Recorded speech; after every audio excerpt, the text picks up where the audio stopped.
I wanted the contrast of the Samsung S95F to mirror that of the Hisense U75QG. And after about 96 hours, give or take, of using the Hisense as a reference monitor, Samsung has absolutely arrived very close to that level and at that level. It does depend on the scene, but more or less you're going to see that they really are very identical from a contrast perspective.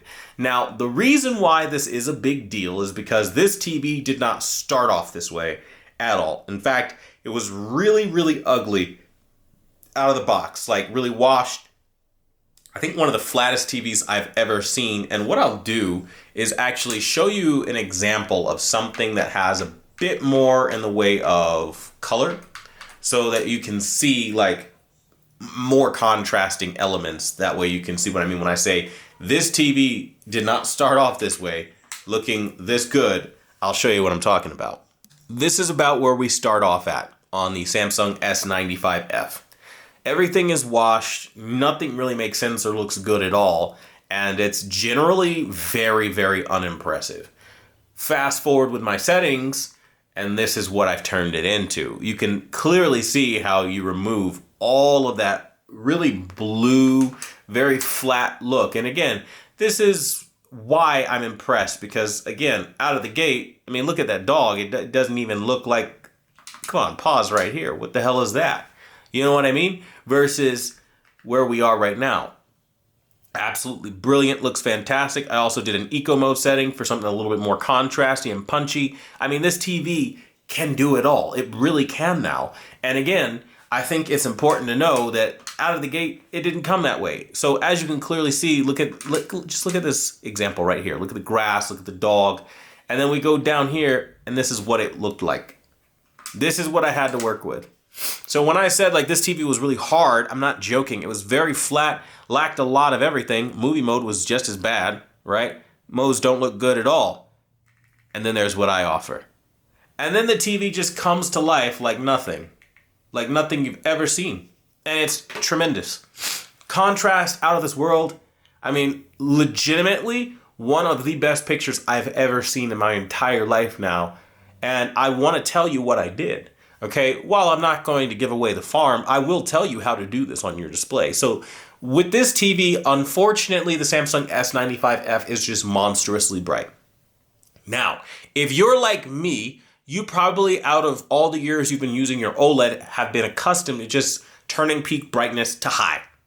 Normally that would work. On this TV, it does not. It doesn't do you any favors. So you either need to use medium or you need to disable it completely. What you're looking at right now is with it completely disabled going up against the Hisense with maximum brightness. To give you an idea of how ridiculous that statement is, no OLED in the history of any review I've ever done has been able to turn off peak brightness and still be ridiculously, blisteringly bright. That's how much headroom is in the Samsung S95F. And you would never discover this if you don't turn it off and try to work on the television with peak brightness off. So if you want to see this kind of image quality, that's what you're going to have to do. Now, that being said, the results speak for themselves. I mean, look at the contrast right now.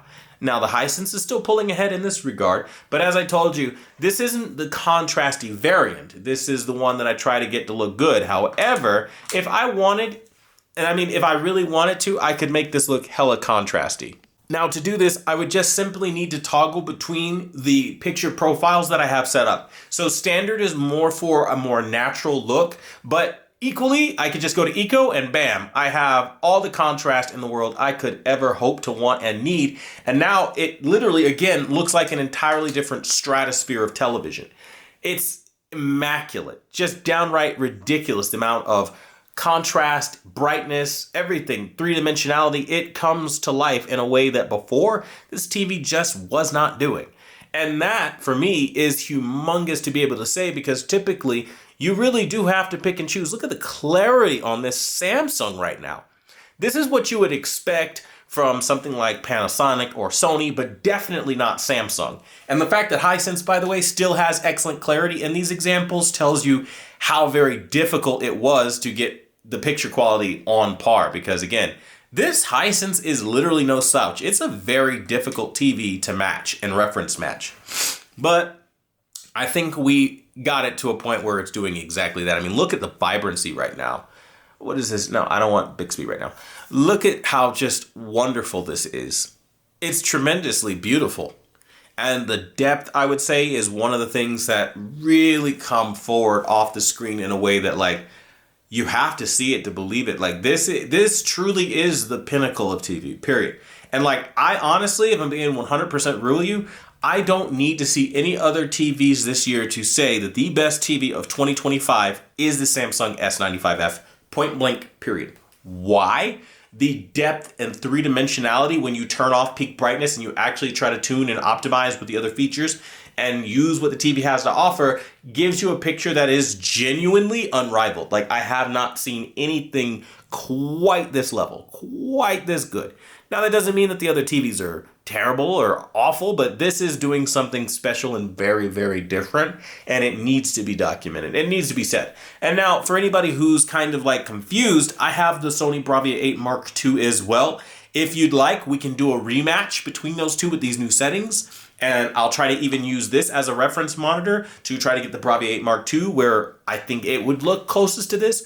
Let me know if that's something you're interested in, and we can do that. But I'm telling you, this is hitting way, way, way above where I thought it would hit. Never in a million years did I actually expect Samsung to have this kind of clarity and contrast. And I'll play this demo to show what I'm talking about. I mean, just look at how clear this is right now. Now, for everyone wondering why I keep mentioning the clarity aspect, the Samsung has been criticized by everyone.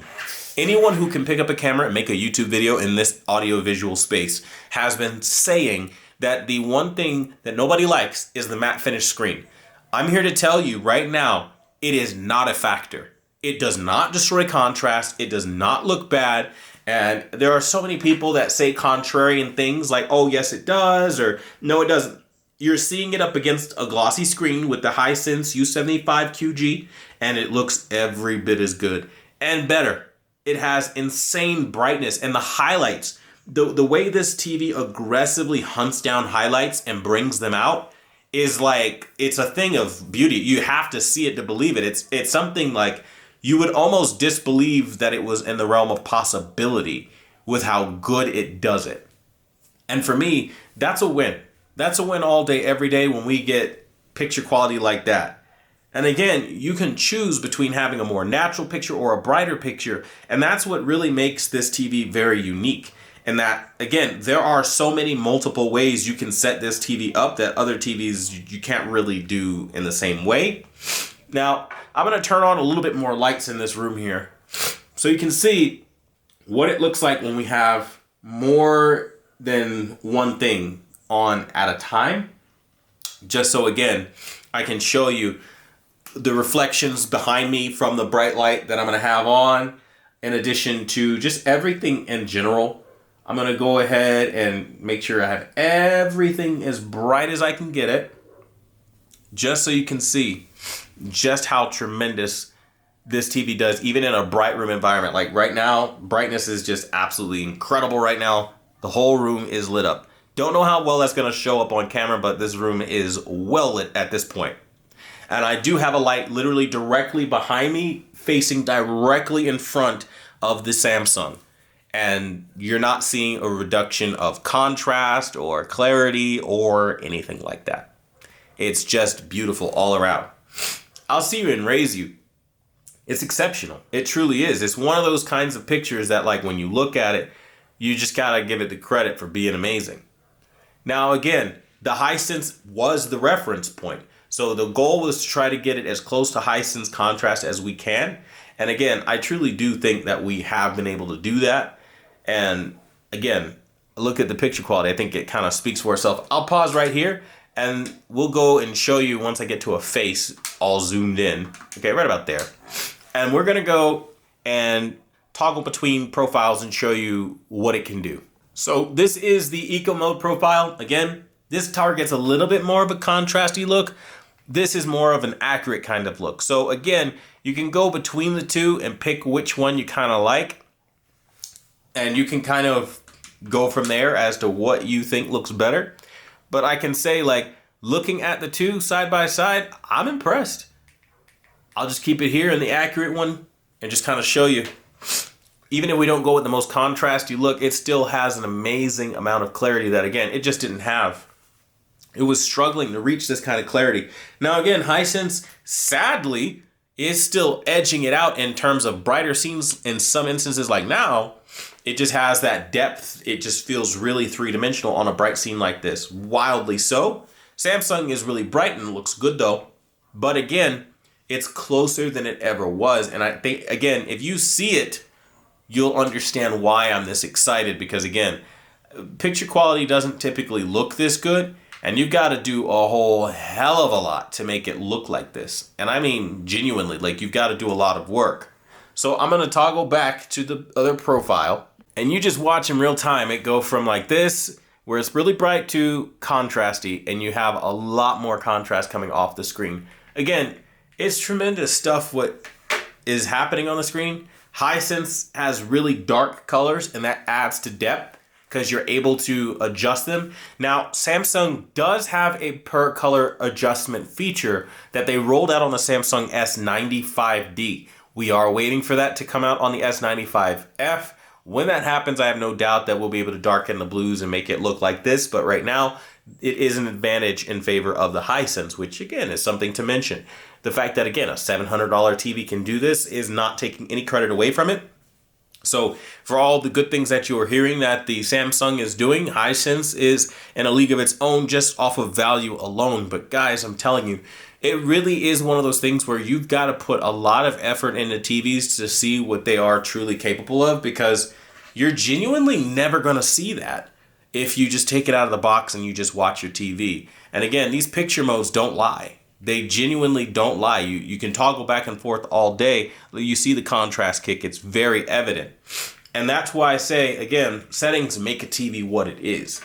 You're never going to see a TV at its full potential looking at how washed it is out of the box and stuff like that. Because, again, if I show you where it came from, this is where it came from. This is what we have to work with. People don't look blue like that and washed out, and we've been over that 1,000 times, but with my settings, you can see exactly how far the picture comes. And again, using Hisense as a reference, I think it's very clear that, again, Samsung has come a wildly far way with a lot less than, again, in my opinion, what other TVs had, because this TV out of the box definitely did have a contrast problem where, look at it now, edges out the Hisense tremendously in this example for sure. So three-dimensional, so crystal clear, and it's just a sight for sore eyes. But that being said, it's not perfect, and of course there's room to improve. But I think so far so damn good. We're in a really good spot, I think, as far as where it started from to where it is now. I think anybody would be happy with this TV. Though, to be fair, if you're getting either of these TVs, you're a winner regardless.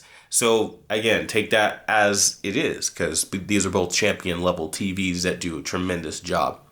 That being said, though, I want to see what you guys have to say about this. I'm going to go ahead and turn off all these lights just so you guys can see. This TV does a fantastic job all around. They both do.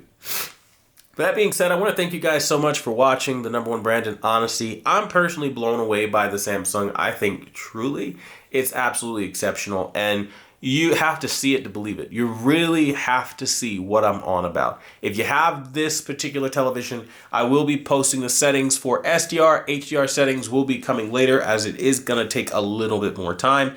I do currently have a cold. I don't know if you could tell by the sniffles, but I am trying to get over it and get back into feeling better and all that good stuff. So things are just taking a bit more time than they normally would. But that being said, I want to hear your thoughts on this video in the comments down below. The clarity, in my view, off of the Samsung is just blowing my mind. But again, can't wait to hear from you below. Until the next video, I'll see you guys later.